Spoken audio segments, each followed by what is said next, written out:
Hello everyone, before we begin with today's episode, we wanted to ask you, have you given us a rating on Spotify, Apple Podcasts, or wherever you're listening right now?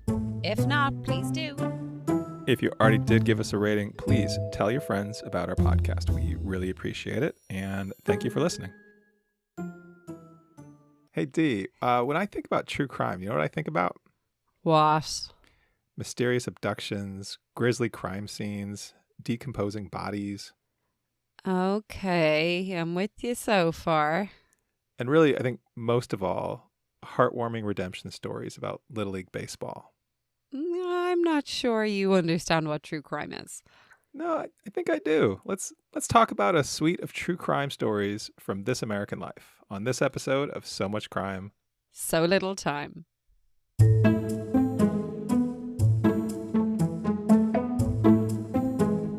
Welcome to So Much Crime, So Little Time. I'm Dee.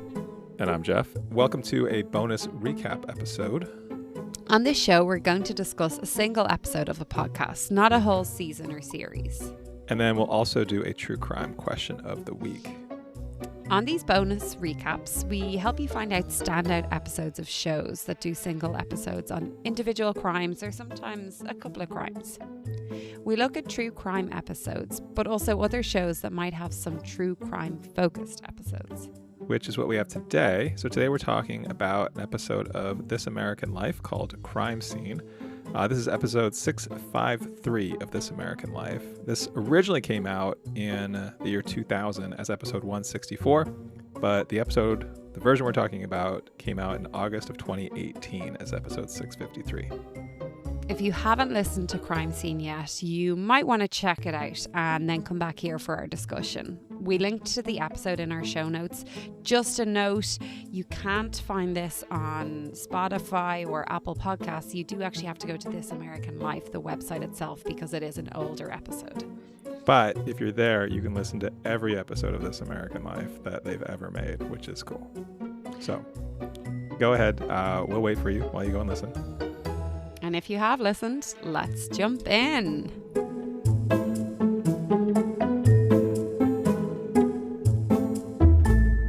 All right, so Dee, before we run down what's in this episode, just want to ask, so this is episode 653 of This American Life. How familiar are you with This American Life? Very familiar. I hop in and hop out of it. I go in kind of waves with This American Life where I listen to a lot of episodes and then I stop for a while, and then I listen to a lot of episodes and I stop for a while. For those of you who aren't familiar with it, like, it's usually broken up into like 3 or 4 different, they call them acts. They could be stories, they could be fiction, they could be like a stand-up comic doing like a bit, or it could be an interview. So it's kind of all over the place, but they have a theme that like brings it all together. And I often really like it. This American Life is one of those shows that I come back to again and again. What about you? Yeah, I think somewhat similar to you, although I definitely kind of have a thing where I listen to it for stretches and then don't listen to it for years, or I feel like there's like a decade I just avoided it for no good reason, and then kind of come back to it and get obsessed with it for a while. It's I actually really like it's one of those shows I feel like is often on NPR on like a Saturday or Sunday afternoon. I'm like driving around and I'll catch like a bit of it, and then sometimes I'll want to go back and hear that bit from the beginning. And or sometimes I'll go in and out as I'm running errands and kind of catch parts of segments. I'll catch like Act 1 and Act 3 but miss Act 2. So I like the structure of it. I like that it's always kind of something different. There's different voices. There's different, like you said, different types of things, which is great. I would say so as of 2018 there were 653 episodes. I don't know how many there are now, more than that presumably. That's how math works. I probably haven't listened to half. I've probably listened to maybe less than a quarter of them, but I do really enjoy it. Oh yeah, like I've only listened to, like, it's been a drop in the ocean for me. I'd say I haven't listened to most of them, but I do keep coming back to it, so that's always a good sign. So let's jump in and kind of do a rundown of what is in this episode. So first, there's a prologue about a medical examiner have so many thoughts already, and it's only like the first little section. And the episode in total, I don't think we mentioned this yet, but I think it's just under an hour long. Yeah, I think that's right. So first there's a prologue about a medical examiner who realizes a suicide is actually a murder. And then Act 1 is about a business that cleans up crime scenes. Act 2 is a short story about a young man who finds things. Then there's this brief little interlude about the challenges of when there's multiple autopsies. And we'll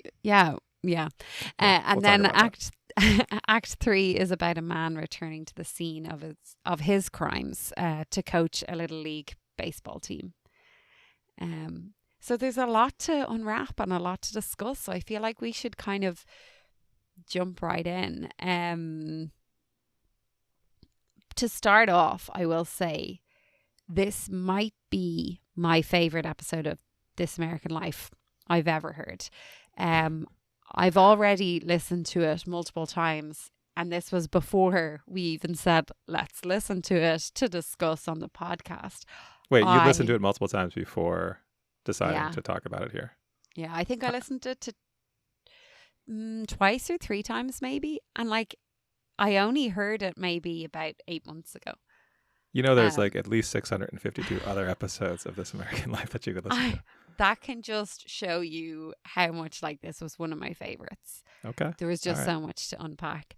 It took so long to get out of my head. Do you ever hear about something or read about something or read a book or a news article and you just can't get this out of your head? There was so many different facets, so many different parts to it that I just kept thinking about again and again.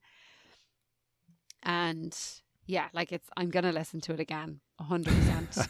Maybe not next week, maybe in a year's time. And I think any true crime fan really would love this episode. I feel like any true crime fan would get something out of this episode. So they mightn't love every part of it, but I think at least one of the stories or I think one of the stories would tickle their fancy. Yeah, it's interesting. I would actually probably say that this is certainly one of the more grisly and profane and like maybe not fit for NPR episodes of This American Life in many ways. But yeah, like from a true damn it. My favorite is the grisly one. That's not what I was going for. And actually the reasons I love it, just to shout out, are not due to any sort of gruesome, grisly nature. Okay. All right. Well, let's get into that. Do we want to should we go like kind of sequentially through it, or how do you want to do it? Yeah, let's go with the prologue.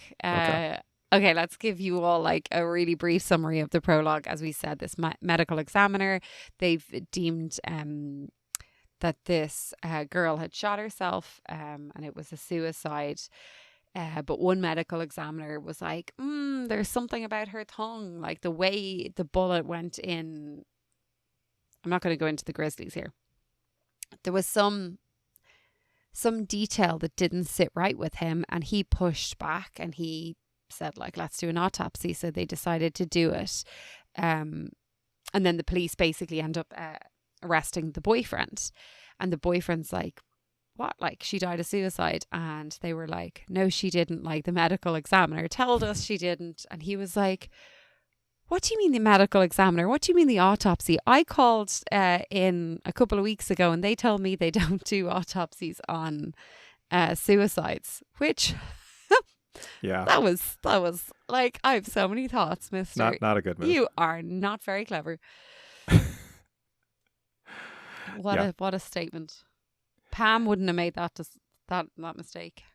Oh, Pam. Pam. Yeah, this was kind of an amazing little prologue. This gets to the bit, like it's gruesome, right? Like he's talking about the details of this autopsy and that the tongue of this victim had 2 holes in it, and how like that, like the mechanics of shooting yourself in the mouth, which is quite a way to start.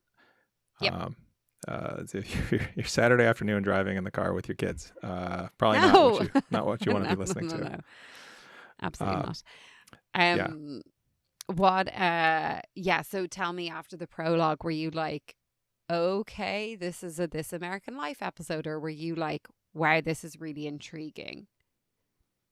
I mean, it can be both, right? I think what I liked about this opening is, so what I always like when we listen to these shows is I learn things that I didn't know. Like there's several facts here that I didn't know. I don't know that I would have presumed that they don't do autopsies on suicides. I certainly wouldn't have called a coroner's office to ask that before committing a murder. Lots of parts about that I wouldn't do, but I mean, it kind of makes sense that this was recorded for the first time, like what, 20 odd years ago. Like now you've resources kind of closer to home for that. Not saying that you should use resources like closer to home. I'm just saying maybe it's a sign of the time that this was recorded. This is not an advice podcast that we're doing here. It's usually you that's trying to win people over by saying we can. Anyway, sorry, go on. It's the mechanics of, like, I feel like this is the type of thing you see in enough movies or whatever of like, and it's just an interesting fact, and it's a sort of a a real life fact about how this works, and we'll jump back to this later with the interlude later about the autopsies, but like the job of a coroner, the job of someone doing an autopsy is such a strange thing. I think it's kind of fascinating to me. It's a weird sort of like detective work. I 100% wanted to go into that line of work before I realized I had to like do science. The science is what got you. The science is what got me. I mean, as well, I'm really squeamish. Like, well, I'm not really squeamish. I like to see. Have you ever seen Silent Witness? No. Oh. Anyway. But I don't know if I don't think I've shared this before. Maybe I've said this to you. My mother grew up in a funeral home. Mm-hmm.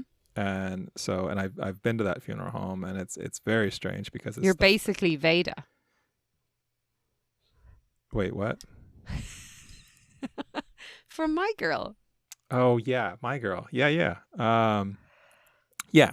It's. I mean, they had like an apartment on the second floor, and the first floor was the funeral home, and there was like the room with the where they did the autopsies and things, and there was the room where they did the they had all the caskets for sale, and the room where they would do the wakes, and it was all in the same building. And so she was in her childhood bedroom just above where the dead bodies were, and just does she ever speak about it? Do you ever speak to her about it?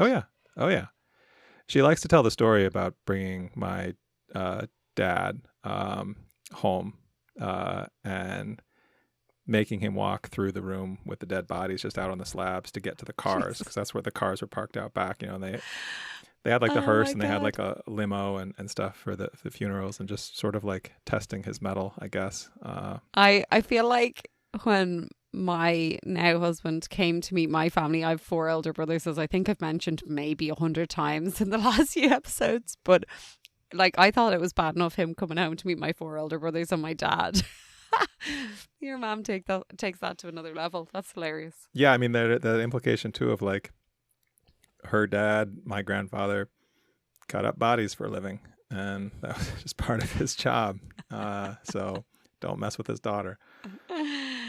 Yeah, not maybe. It's maybe more scary than one of my elder brothers saying, "Remember, there's 4 of us and 1 of you." To Paul. That's amazing. Okay. So yeah, it kind of got us. It was gruesome. I don't love hearing those gruesome things. Just I think I often joke that I enjoy that kind of stuff. I really don't. I don't enjoy those gruesome details. It makes me wince, obviously. But I do think it's pretty fascinating to hear from that side of things. Yeah, I agree. And I think the sort of tagline that they lead into the episode with, which I think they actually start with and then end with on the prologue, is every crime scene is a novel. Yeah. And which is a great way of kind of framing the overall story, the series of stories, right? Like that's the sort of through line of this whole episode. So then we move on to Act 1, which is about the business that cleans up crime scenes. Yeah. And I'm going to tell you my one word to sum up this story. Fascinating. Like, never have I ever thought about what happens after someone passes away, or after someone is forgotten about or found or kills. It has never crossed my mind. Hmm. I never thought about what happens there. Like, I was even Googling, like, do we have this in Ireland? Like, is this a thing? I mean, it must be a thing everywhere, right? I mean, it has to be. It's like death and taxes. Yeah. You know? Yeah. It's funny. I feel like this is a thing where this reminded me of Breaking Bad. I feel like that's a show that sort of deals with the aftermath of things like this, right? Like, I think it's like the first episode of Breaking Bad where they have to dispose of a body, and they get into like just how messy and gross that is. Yeah. Yeah. Yeah. The tie-in with Pulp Fiction was like, I don't know. Yeah. I have so many thoughts. I did think, even like in terms of fascination, like even the idea that like other drivers would take pictures of Neil's truck, excuse me, or they'd be like staring at his truck as it goes by with the crime scene cleanup or crime scene cleaners on the side of it. So what I'm saying, I suppose, is everybody is fascinated. It's not just you and I, or maybe true crime people who are into hearing and reading and listening to true crime. Like, everybody is fascinated by it. So I kind of loved that aspect. Well, and I'd like to talk about a couple of different things here. I think before we get into all the bits about Neil, and we definitely should talk about Neil because he's amazing. I have so many thoughts on Neil. But they set that up talking about how, like, kind of all the stuff that's in crime scenes. And this is something I hadn't really thought about. And I think this is something where if you're just watching like a crime show on TV or like a Sherlock Holmes kind of thing, they kind of focus in on the parts that are relevant of the scene. And I never really fully appreciated how, what popped into my head was like comparing like a Wes Anderson movie where everything is like center of frame and super focused and organized, which is how I feel like my perception of crime scenes from like TV shows is, or like The Phantom Menace, where everything is sort of in focus at the same time and you can't really tell what's important. Which is, I think, more like real, not that The Phantom Menace is anything like real life, but I feel like that's what you would see. Like, you don't know, like, you look around a room and you don't know what's relevant to the crime because it's just a mess of a room. And, there might be just stuff that is just out, and you have to sort of decipher what is recent, what is important, what is new, and like how hard that is to piece together after the fact. Like that bit about the cheese with the tooth mark in it that led to a suspect. That was amazing. Yeah. Neil. Should we get to Neil? So first of all, I want to start with, what are your thoughts on like his outlook on life? Like, we hear a lot about like what he does in his day to day, but I was really kind of intrigued by his outlook. Like, he kind of said, like, I don't mean to be too crass or too cold or too direct. But then he's like, basically he is pretty crass. He's pretty cold. He's pretty direct. Like, he's obviously, we've discussed this so many times, how like, jobs can impact the way you feel, the way you act. Like, you become desensitized to different things. Like, I don't know. I was just intrigued to hear, like, did you have any thoughts on like his outlook? Yeah, so I pulled this one quote where I think it was one of the first things we hear him say. He says, "Gore sells. Look at the truck. We're pretty upfront. I hope I don't offend too many people. I just try to be honest with them, I mean, we're dealing with death. How do you sugarcoat death? You can't." So to jump back, and I didn't know my grandfather very well. He died when I was pretty young, but the couple of times I met him, he was kind of just like a goofy, silly guy who seemed to have like a very healthy detachment from the seriousness of what he did. And from what little I experienced of it, he was able to like switch gears when he had to work with a grieving family, but he also could have just like fun with it. And I think that's what I got from Neil, is like, you sort of have to, you can't carry the weight of what you're dealing with around, or you're never going to make it in that job. Did your grandfather use like a fake accent to compartmentalize his life? I don't know. I like to think that maybe he did and I didn't know about it. But yeah, the fake accent. Have you ever faked an accent before? No, I don't know. Wait, are you really Irish? No, it's been a joke all the time. I'm only from down the road. You can't actually fake an American accent, can you? No, Not even gonna I try. won't try. I won't try. Um, I agree. I agree, like totally with what you're saying, and like he does seem to compartmentalize it because he's got this whole like gore cells and how can you sugarcoat death and blah blah, and then he's like basically just wants to get home to his girl, as he calls her. Girl, yeah. So there seems to be this kind of softer side, and the other thing that struck me was like the impact of his job on kind of the way he would choose to die, which I don't think this part would be for everyone. Like, I mean, you know, as is noted in his story, like he's basically said he thinks cancer would be a good way to go, which I'm sure anyone who has been through that would beg to differ. But his whole outlook and his whole reasoning for that was he would like to die slowly so that he can say goodbye to everyone, which was kind of this sensitive side to him that I feel like was totally like completely opposite to what he was saying. First off, basically, gore cells were up front, death happens. There was maggots eating a body kind of stuff. Like, Yeah. it's very opposing. So I just thought that was interesting. Well, is it though? Like, I feel like part of what we get before that is where he just talks about how much of slobs people are. Like, I feel like some of this Are is you sort of a just a takeaway. dirtbag? Yeah. What a sentence. How much did that want to make you go home and clean your bathroom? So much. Yeah. Or just like my hands. Like, just like, I don't know. It was like that whole scene of the businessman in the toilet. I can imagine Neil not having a poker face either. So I can nearly picture him, I don't know what he looks like, standing there and just looking at him with disgust on his face. Yeah, but I mean, also like, I don't know. I've seen a lot of disgusting things in men's bathrooms. I have not. Okay, well, no judgment. But I think it's like I feel like this is something I think about most of the times that I'm in a public bathroom is that, oh yeah, lots of people are dirtbags. Lots of people are really gross. They're disgusting in public.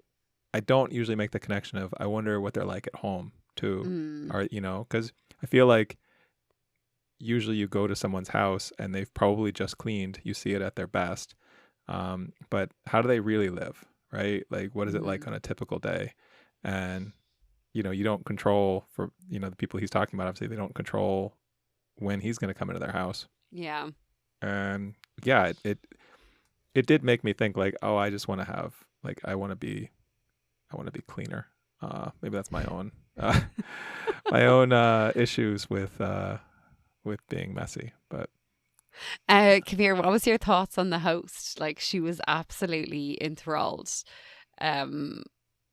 Like I felt like I loved her. She was like, I feel like I would be her if it wasn't obviously for the grossness. She said like, to me, this is more interesting than it is gross. That's what her quote was.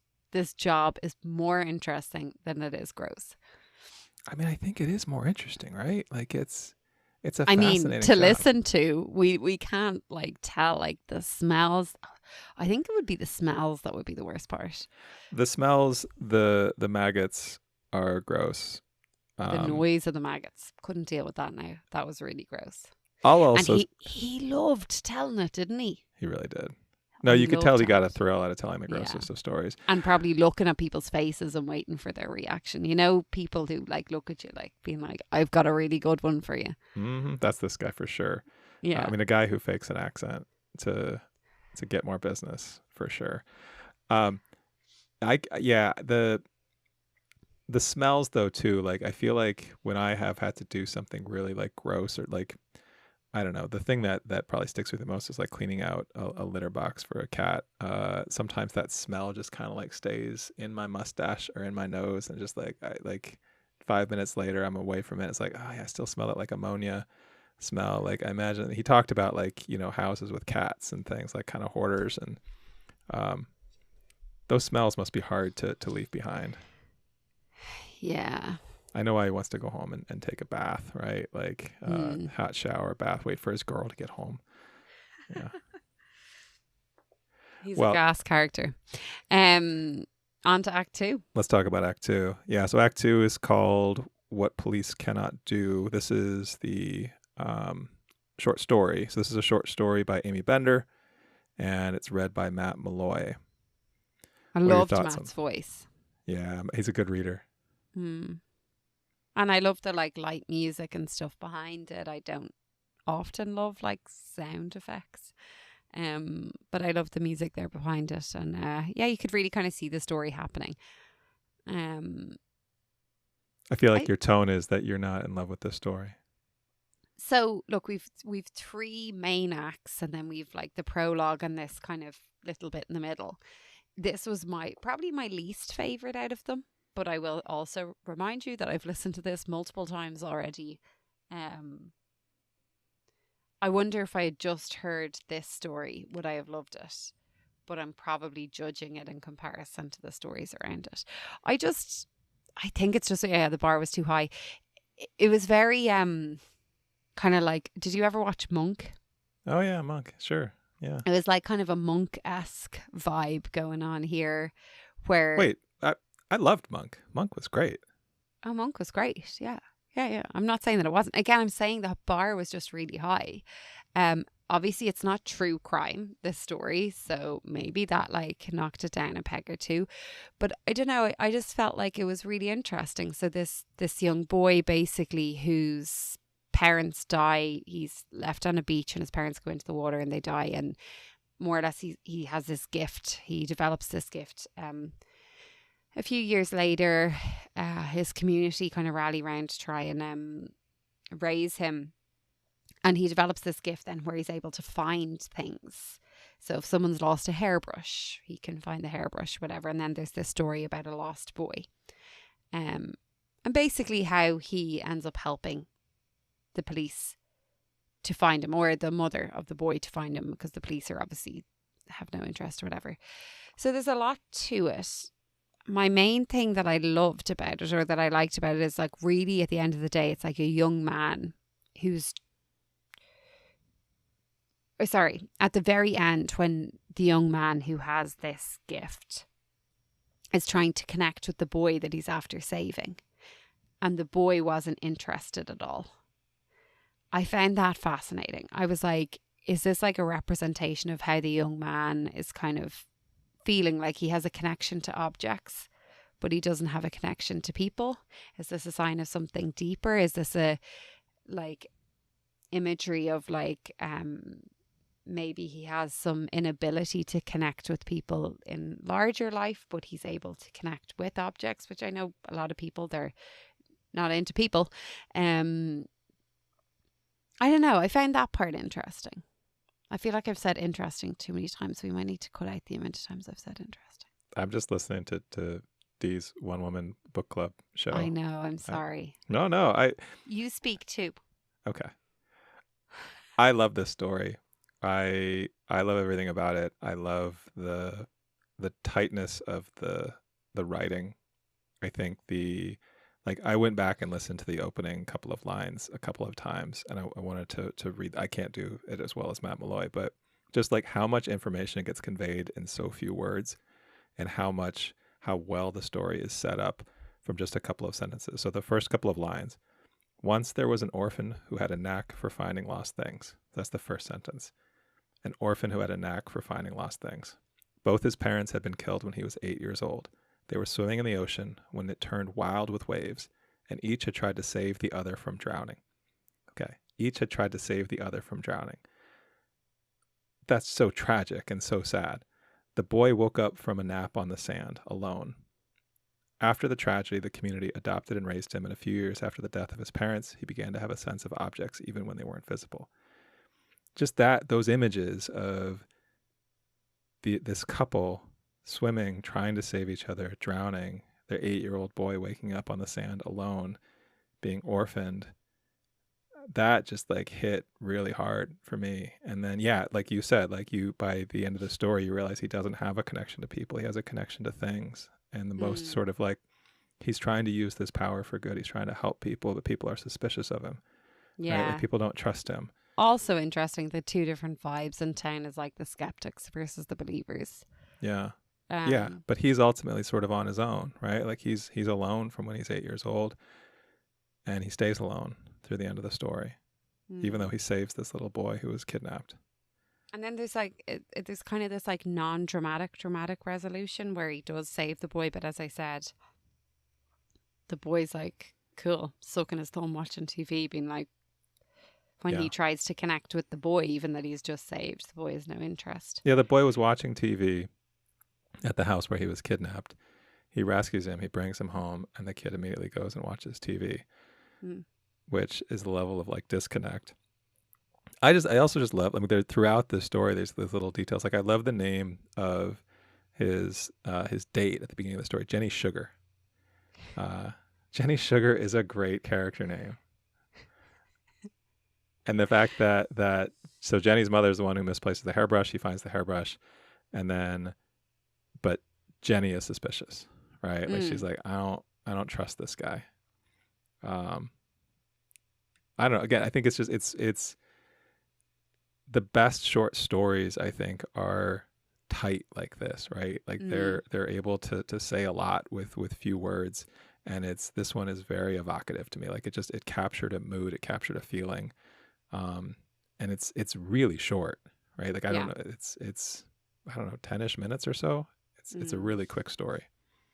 I did think the end was so sad. Like he's just looking for his parents. He's just obviously trying to constantly find them. Yeah. I mean, it kind of bookends the story, right? Like you start with his parents dying when he's at the beach. Yeah. And then it ends. Because he never saw them drown because he was asleep. He missed it. Yeah. Yeah. It kind of because sorry to take a different pivot. Have you ever watched Catastrophe? No. Okay. Anyone who's watched Catastrophe I'm not gonna say anymore. Anyone who's watched Catastrophe will know why I'm laughing. What is Catastrophe? It's not funny, but it's a Sharon Horgan, Rob Delaney comedy, dry comedy kind of thing. Is it dry comedy? I don't know. It's funny. Sharon Horgan's great. We love her. Rob Delaney, also great. Love him. Do you know these people? I know Rob Delaney, yeah. Oh, you know the man, the white man, and you don't know the Irish woman. Sharon Horgan, Bad Sisters? Nope. No idea. Jeff. Christ. God, we must only ever talk about true crime. I feel like. Anyway, moving on. We can talk about the Cranberries. We can. Zombie? Yeah. We go with Zombie. Sure. I know Bono. He's Irish. He is. Yeah. The Edge. Also familiar with The Edge. The Edge of the Cliff? The guy from U2. I was joking. Sorry, it was a real dad joke. Anyway, all right. We can cut all of that bit out. But anyway, Midway Story we have. So Midway Story then is the Sacramento County coroner. I thought this was going to be a bigger story because it was very interesting. But I suppose the coroner stories are kind of just thrown in there like a little bit. This one felt incomplete though, didn't it? So this is the story about Stefan Clark. So he got shot by Sacramento police. And yeah, so the basic story is this is the one about the 2 autopsies. Mm-hmm. And so the family hires a forensic pathologist to do an autopsy for them. And he basically refutes what the the county coroner says, and sort of it's like a the family believes that the police shot this kid in the back, and the police say no, he was like charging at them. Which the kind of biggest like discrepancy, I think, is like the police said that there was 7 bullet wounds, and the family coroner said there was 8. Yeah, it's about the number of 7 or 8, and 3 shots to the back or 6 shots to the back. So I mean, no matter what, they admit that they shot him in the back. It's just a matter of how many times, right? So I feel like this is a little bit of, this gets in the weeds a little bit. I think the main point of this part, or the main point that I took from it, like, feel free to disagree with me, is the fact that, like, when these stories come out and you've got 2 different coroners, whoever, it's always the state one that goes first. Like, the body is damaged if it's going through a second autopsy. And so the evidence is slightly compromised. So discrepancies can sometimes be due to that. Yeah. It got a little bit too gruesome for me, I will say. This got too gruesome for you? Yeah, when they were talking about, like, at the autopsy, when they cut you open and then they put all your organs in a bag and then put it back in your cavity. Well, yeah, and I guess I was familiar with that as, like... I was like, yeah, like, that's how they do it. Okay, I've always been sort of fascinated with that process, and yeah, I mean, but I'd never thought about the fact of having to try to do a second autopsy, and yeah, like, what do you have to work with there? Like, it's it's so different from that image of going to, like, a crime scene and, like, preserving all the evidence and preserving, like, where everything is and the blood splatter and all that kind of stuff that we hear about. Like, here you've got a body that's been manipulated, that's been cut open, that's been moved around, and so there's no sort of, like, you're not starting from the same starting point, right? And the idea of being able to piece together what happened, like, I can't even imagine trying to recreate the story from effectively 2 different bodies. Yeah. Right? Like, that's but I did think, like, I thought this was going somewhere else. I thought there was going to be more to this, and I think I was a little, I wanted more to this story. Is this a snippet of a longer story that's in a different episode? Do you know?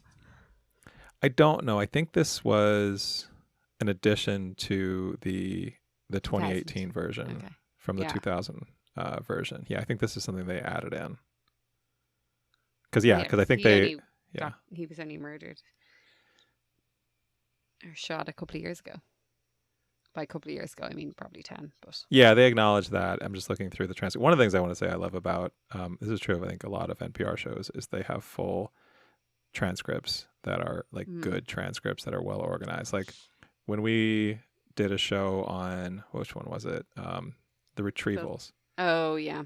So there was a transcript, but it was an AI generated transcript, and it was good, but it was definitely an AI generated transcript. Yeah. So, but this American Life has fantastic transcripts that really are well organized.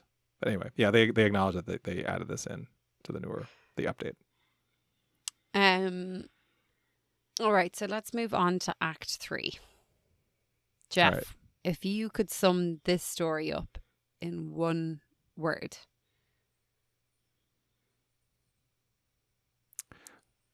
One word. I would say, is that a word? That's a response. This story like broke my heart like 6 different times. Yeah. I mean, the idea of this guy who had this horrible upbringing, right? He was living in this car, stealing, developing this drug habit, in and out of prison. And then he comes back to this community and these kids who just could really use, like, a mentor and a coach and someone to give them something positive in their lives. And he tries to do that, but he's not good at it at first, but then he works at it and he keeps at it. And you know, over time they become like a team, right? Like they reject him at first and he struggles with them at first, and then like I don't know. This really hit all the beats, I think. Yeah. Heartbreaking, I think, is the word that I wrote down. So that tracks. I totally agree. I think, first of all, even the host, her connection to Bobby, I think it just gave such a good layer to the story. That if we talk about that for a second, because that was unusual. Like she mm, seemed to be recording this as it was happening, right? yeah. Because she's like interviewing the kids, she's interviewing him practice by practice as they go, which I don't know, the idea of just capturing something like that in the moment, I think is really good storytelling, really good journalism. Yeah. Like I loved like the kids chatting and like taking over the mic and having their like random, you must be tripping. Yeah. Like all of this like stuff that's happening in the mic that's just like not scripted. They're not being asked a question. They're just like narrating their own lives, and they're narrating this really small section of their lives, and it's just it's kind of beautiful. Like it was really, really fabulous. I think you're so right. Like it's such amazing journalism. It's so well done. Um Well, and it's that kind of, I mean, he makes reference to the Bad News Bears, and it's that kind of like sports underdog story, but I mean, it's a real story, right? Like they don't yeah. go and like win a championship or anything, but it's kind of like Rocky where they like, yeah, they don't really win the big game, but Does he not win in Rocky? Did you just oh, ruin the ending for me? spoiler for a movie from like 1975 or something. I've never seen it. So. No, he loses in Rocky. In Rocky 1, he loses. Is that when he starts saying, Adrian? Yeah, he wins the girl. Oh. And, I mean, and then it's he a moral won the girl. victory. Okay. Anyway, sorry. This is side note to Rocky. He wins in every other movie. Like Okay. in the 37 movies. God, you've really ruined all of those movies for me. I had them lined up to watch the next time. I had some... That was your weekend plan. I'm going to watch that's it. all the Rocky movies. Then the Creed movies. Those are also those are worth watching. Anyway, yeah. So, what else can we say about this story? This is. I loved like Bobby's like focus on like his strategy. Like, what's his strategy here? He's like, my strategy is to remember I'm the adult. Yeah. Like, I have you. This is gas, but that's so relatable. Like, sometimes you're like, I am the grown up here. Like, I am making the decisions. Even in parenting, I'm like, yeah, this tracks. Well, okay. When I taught high school, before I think it was like the night before, 2 nights before my first day of teaching, and how old was I? I was like 23. I didn't know what I was doing, and I had dinner with a college professor of mine, and she said to me, and I had just graduated from college like a year and change before this. She said, just remember, you know more than they do. Like that was her advice. And God, like I needed to hear that because I definitely didn't think that at the time. I just was like terrified because I wasn't that much older than them. These were high school seniors. They were 17, 18 years old. And I think he reminded me of me there, of like just realizing like you're out of your depth. Yeah, you're out of your depth, but also like you know more about baseball than they do. You have something to offer them. You just need to keep trying. And you just need to keep telling yourself, yeah, I'm the adult here. I thought that was great. And like even the little snippet that we got from that like ad hoc recording of the little kid Benjamin saying, you must be tripping. And then Bobby's response being like, I may be tripping, but you should be lapping. Benjamin was great. I know. And he was Bobby's favorite. Yeah.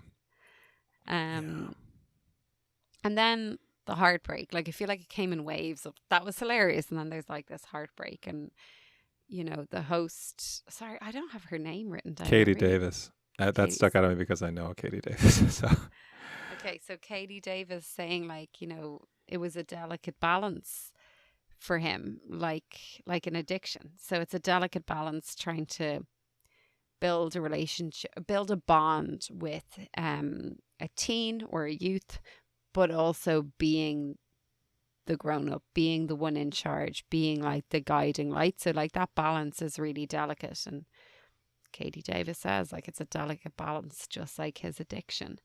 And it's alluded to that like the kids are keeping him in line as much as he's helping them. Like he's saying like no one has ever taught them how to play ball. Just like no one seemed to ever teach him how to be a teenager, how to be a person in society, how to be a grown up. Like he had to teach himself. And I don't know, there's just too many layers. It's so upsetting. Like it was so heartbreaking. And oh, yeah. Well, and you see the cycle of this neighborhood too, Yeah. right? Like I think that's, I don't know, that was part of what was heartbreaking about it was you just like, for a lot of these kids, it's not going to end well. And right? it kind of Like, alludes to that, like Benjamin, like she never sees him again. This guy caught him stealing whatever from the shop. And yeah. But they And had this moment, right? Like they had this moment of being this little league team, of going out and getting to play some games. Not a lot of games, but some. And for a little while, they were a team. yeah. And like, you never know. It'd be interesting to hear if any of them, if they were able to interview any of them now and see like, did that have like a big impact on your life, etc. That's a follow-up I would love to hear, right? Because I think this was Yeah. from the original story. So this is Yeah. from, these kids are full-grown adults now, right? Like, Yeah. They're what probably my age when they were recording this. yeah. So where are they now? What happened to them? I would love to know that. Yeah, it felt like that kind of vicious cycle was, yeah. It was tough. It was tough to listen to. It was really well done. I enjoyed it. I just thought it was just really well done. But the end, so basically they come back and they say, the story is over and, this was released in 2000 and since then, Bobby relapsed. He got clean. He relapsed again. He got clean. He moves into a halfway house and is clean when he dies there. And I cried. Well, and Every then time I've listened to it. there's the gut punch at the end that one of the few possessions he died with was a CD with this story on it. Yeah. Like this story was like the thing he clung to. And it's not the story. It's probably that time in his life where he felt like he was having an impact on his community and that he wasn't always, what did he say? I thought I was always going to be a loser. Yeah.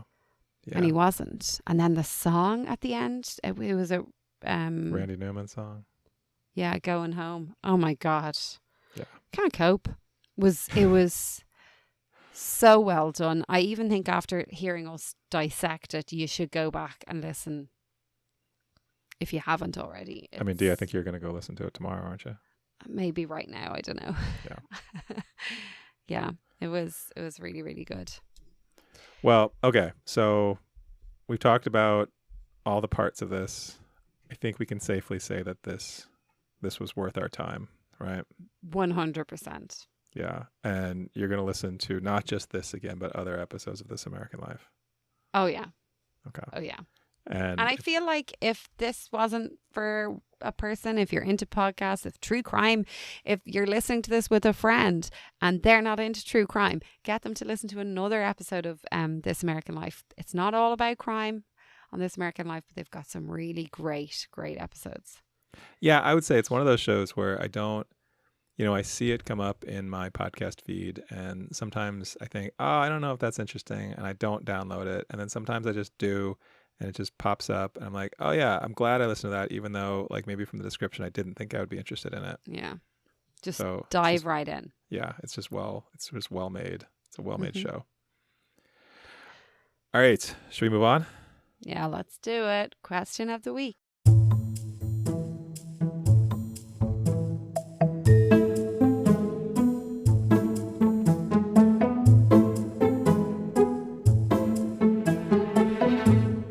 All right, question of the week. In the last story, the one we just talked about, we heard about this man who returns home to where he committed crimes, but generally also just did a lot of bad things. If you had to go back to a place where you did some kind of bad, where would it be, and what would your penance job be? Oh God, I don't know how to answer this. Well, I know my penance job because there is a job that I had for about 4 weeks that I was terrible at. So my penance job would be being a lounge girl. Do you even call them lounge girls here? You can't pour the. Okay. What is the connotation of that? Sorry, there's nobody can see Jeff's face just went there. I need to clarify in Ireland what a lounge girl is. A lounge girl is you can't pull the pints, but you bring the pints to the table. Or you can't open the drinks. You can't go behind the counter to open the alcohol, but you can bring it to the table that you're serving. Like a server. Okay, a server, yeah. We call them, in pubs, we call them lounge girls. Lounge girls. Okay. Exclusively girls. No, not actually. Lounge staff. It's like something you do when you're 12, 13, or how old were you doing? Oh, no. I was 18. Okay. Serving alcohol in bars. Yeah. Well, remember the age limit for drinking in Ireland is legally 18. Okay. Wait, what's your penance job is what? Being a lounge girl. I was terrible at it. So you'd have to go back and redeem yourself. Do you remember in the episode of Karen Stitt, the cold case of Karen Stitt, Matt Hutchison, the detective, had to go in and be a busboy? Yes. Okay. And I said, I'd love to, I could do that, but I could do it badly. Yeah. This is me doing it badly when I wasn't in a ruse to try and catch someone. At one point I remember bringing over a tray with drinks on it, and there was a bottle of beer and I don't know, a glass of wine. The bottle of beer fell over, so started to fizz up. And I just remembered how one of my friends told me to stop a bottle of beer fizzing up. You just put your finger in it. So I put my finger in it. And the guy was I was I'll get you a clean one. Because I was standing there with my finger in his bottle of beer. And he was it's fine. So he ended up drinking the beer. It was just... Oh, I was so bad at it. I was just... That's amazing. So wait, that would be my penance job. How many crimes did you commit when you were doing that job? I mean, this is sort of has to be some sort of crime against health and safety to put your finger in someone's beer and then make them pay for it. Oh, that's great. I love that. All right, so you'd go back and be a lounge girl. Yeah. But do it well this time. Yeah. Yeah, I'm just, I really want to just, I'm second guessing that we call them lounge girls because the look on your face. Anyway, go on. It sounds like something else. Well, this is what your face did. Okay. All right, I don't know if I can top that. I don't know if I have a better story than that. I'm thinking back to jobs I've done poorly. When I was in high school, I worked at a pharmacy that I'm not going to name, but it's a big one that still exists and is all over. And I started working as just a cashier because I was 16 or whatever, and then they moved me over to the pharmacy, and I was a pharmacy technician, which is a job that I don't think you should legally be allowed to do when you're a high school student. But doesn't sound like you should. I wore a white lab coat and mostly just this was a ruse. You were undercover.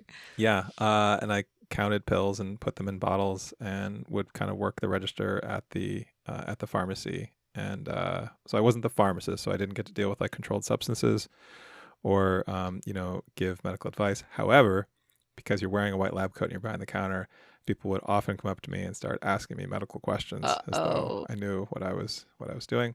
I also had access to the database, which told me what everyone who used that national chain's pharmacy was taking in terms of prescriptions, and definitely used that for bad purposes, just to look at people in my high school and see what they were pretty taking. Sure that's also illegal. I didn't tell anyone. I just had access to it. But you told yourself. Sure. Anyway, so I don't know that any of that is a crime, but I feel like I need What's to. the weirdest thing that someone told you or like asked you about? Do you have like, you know, and this one time some woman came up and was like, oh no, that's not supposed to be there, or something along those lines? Older people were pretty candid Mm, about their medical conditions. mm. And I don't know that they even really cared that I was a pharmacist or not. I think they just wanted to talk to somebody about it. Oh. And some of it was scarring in a way. Like I will never forget this woman who used to come in all the time, who had like a tracheotomy, and she, maybe I'm conflating two different people, but there was a woman who would wheel in an oxygen tank, and she'd be buying cigarettes still, and it's like, oh, maybe you should quit. Maybe this is a bad habit for you. But you know, I was there as like a 16, 17-year-old thinking like, oh, I'm not going to pick up that habit. That's this is where that goes, and it's nowhere good. But anyway, I feel like I should go back, and my penance job would be to, first of all, mind my own business and not snoop on people's prescriptions, and also to maybe do a better job with it, like be a little bit more. Maybe ask someone if you should be there. Yeah, maybe the penance job is to not take the serious job. job. Like, what if you were just really bad at counting and you were doing that job and you put the wrong number of pills in? I think about this job every time I'm at the pharmacy or walk by the pharmacy counter at like a Safeway or something and overhear people like just going into their medical stories in like a very, like, first of all, it's a very public space, right? Like I just find the whole like retail pharmacy thing bizarre. Like you're standing by like the meat section in a Safeway and you're talking about your medical condition in public, and people are just there buying eggs and stuff, and it's just surreal, right? Like I don't know. Anyway, It is. that's what I would say to that question. All right. Very good. Alrighty. We can't wait to hear about all of our listeners and all of the penance jobs, all the places they committed crime and what their penance jobs would be. Hopefully the statute of limitations on your crime has run out by the time you share it here. Yeah. And if not, we'll keep it anonymous. I don't know. Can we say that legally? I don't know that we can say that legally. There's a detective in Sunnyvale who might be on the case that we've talked about before. Alrighty. So Much Crime, So Little Time is a production of MimeGov Media. The executive producer is Paxton Calariso. Our associate producer is Blythe Ty. Theme music was composed by Vyacheslav Starostin. If you haven't done it yet, please subscribe to this show in your podcast app. Don't forget to give us a 5-star rating and a review. Even better, tell your friends. To join the discussion, look for us on social media. Check out the show notes for all the links. Thanks for listening.